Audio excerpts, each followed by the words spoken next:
ঠিক আছে। আচ্ছা, এ সার্কুলার ওয়্যার মানে হচ্ছে বৃত্তাকার তার। A circular wire of radius 42 centimetre. আপনাকে একটা বৃত্তাকার তার দেওয়া হলো, এই তারের ব্যাসার্ধটা বলে দিয়েছে 42 সেন্টিমিটার। ঠিক আছে।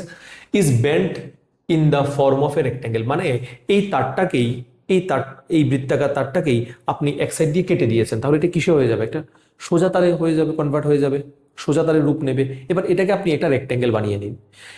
ঠিক আছে, একটা রেক্ট্যাঙ্গেল বানিয়ে নিন। রেক্ট্যাঙ্গেল মানে এটা আয়তক্ষেত্র বানিয়ে নিন আপনি। ঠিক আছে। এবার ভালো করে দেখুন তো, আমি কিন্তু বৃত্তাকার যে তারটা আমি পেয়েছি, মানে বৃত্তাকার তারটাকে কেটে দিয়ে আমি যে সোজা তারটা পেয়েছি, সেটা দিয়ে তো আমি আয়তক্ষেত্রটা বানিয়েছি না। নতুন কোনো আমি তার এখানে সংযোজনও করিনি, বা নতুন কোনো এখান থেকে কিছু তার আমি কেটে বাদও দিইনি। যে তারটা প্রথমে ছিল সে তারটা এখনো আছে, শুধুমাত্র আগের রূপ ছিল বৃত্তের মতন, আর এখনো রূপটা হয়েছে আয়তক্ষেত্রের মতন।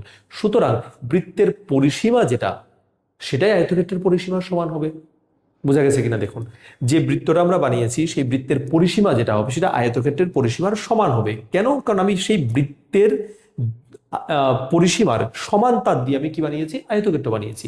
না আমি তার এখানে অ্যাড করেছি, না এখান থেকে আমি তার কেটে বাদ দিয়েছি, তাহলে পরিসীমাটা সমান। এটা মাথায় রাখুন। ঠিক আছে। এবার কি বললো? In the form of a rectangle whose sides are in the ratio. আয়তক্ষেত্রের বাহুর দৈর্ঘ্যের অনুপাত আপনাকে দেওয়া হলো। ঠিক আছে, রেশিও, অনুপাত দেওয়া হলো। তাহলে আমি ধরে নিই যে একটা বাহুর দৈর্ঘ্য হচ্ছে 6x, আর একটা বাহুর দৈর্ঘ্য হচ্ছিল 5x। The smaller side of the rectangle is, আপনাকে এই আয়তক্ষেত্রের ক্ষুদ্রতম বাহুর দৈর্ঘ্যটি বের করতে হবে। তাহলে প্রথমবারে আমরা এটার পরিসীমা বের করব। যেহেতু বৃত্ত আর আয়তক্ষেত্র দুটোরই পরিসীমা সেম, তাহলে আমি প্রথমবারে বৃত্তের পরিসীমাটা বের করব। পরিসীমা বের করার কি সূত্র হয়? 2πr। বৃত্তের পরিসীমা বের করার ফর্মুলা হয় 2πr। তাহলে 2 ইন্টু পাই, কি হবে 22/7। আর ব্যাসার্ধ বা রেডিয়াসটা কি দিয়েছে? 42। ঠিক আছে, কোনো কনফিউশন নেই। আচ্ছা, এবার আমি আয়তক্ষেত্রের পরিসীমা বের করি। আয়তক্ষেত্রের পরিসীমা বের করার রুলটা কি হয়? 2 ইন্টু দৈর্ঘ্য প্লাস প্রস্থ।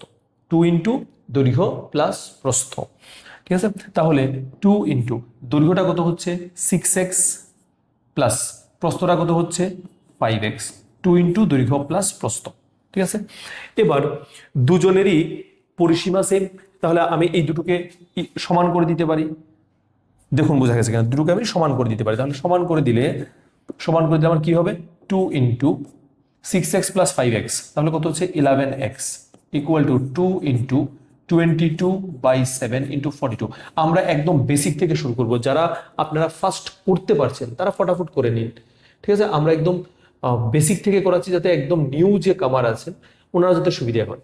ঠিক আছে, তাহলে এবার আমি বোথ সাইডে 2 ক্যান্সেল করতে পারি।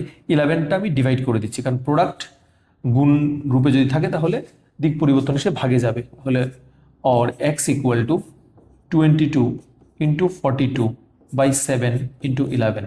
তাহলে 11 দিয়ে 22কে কাটাকাটি করলে কত হবে? 2। 7 দিয়ে যদি আমি 42কে কাটাকাটি করি কত হবে? 6। তাহলে x এর ভ্যালু কত বেরোচ্ছে? x এর ভ্যালু বেরোচ্ছে 12। x এর ভ্যালু বেরোচ্ছে 12। আর আপনাকে কি বের করতে বললো? আপনাকে বের করতে বললো দ্য স্মলেস্ট সাইড, ক্ষুদ্রতম বাহুর দৈর্ঘ্য।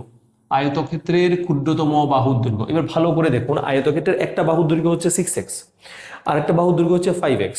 তাহলে 6x আর 5x এর মধ্যে ক্ষুদ্রতম কোনটা হবে? অবশ্যই 5xটা ক্ষুদ্রতম হবে। আর x এর ভ্যালু আপনি বের করে নিয়েছেন কত? 12। তাহলে ক্ষুদ্রতম বাহুর দৈর্ঘ্যটা কত হবে? দেয়ারফর স্মলেস্ট সাইড বা ক্ষুদ্রতম বাহুর দৈর্ঘ্য হবে 5 ইন্টু 12 সেন্টিমিটার। তাহলে কত হচ্ছে? 60 সেন্টিমিটার। কত হচ্ছে? 60 সেন্টিমিটার হচ্ছে। বোঝা গেছে কিনা দেখুন, 60 সেন্টিমিটার। তাহলে এখানে আমরা কি কনসেপ্ট শিখতে পেলাম? যে এখানে দুটো কেসেই আমার বৃত্তের পরিধি আর আয়তক্ষেত্রের পরিধি সেম, কারণ এই বৃত্তাকার তারের পরিধির সমান তার দিয়ে আমি কি বানিয়েছি? আয়তক্ষেত্র বানিয়েছি। এটা হচ্ছে হলো কি কনসেপ্ট। তাহলে এই জন্য আমি প্রথমে কি করলাম? বৃত্তের পরিধি বের করলাম, তারপরে কি বের করলাম? আয়তক্ষেত্রের পরিধি বের করলাম, তারপর দুটোকে কি করে দিলাম? সমান করে দিলাম। বোঝা গেছে? আশা করি বোঝা গেছে। তাহলে আমরা এবার নেক্সট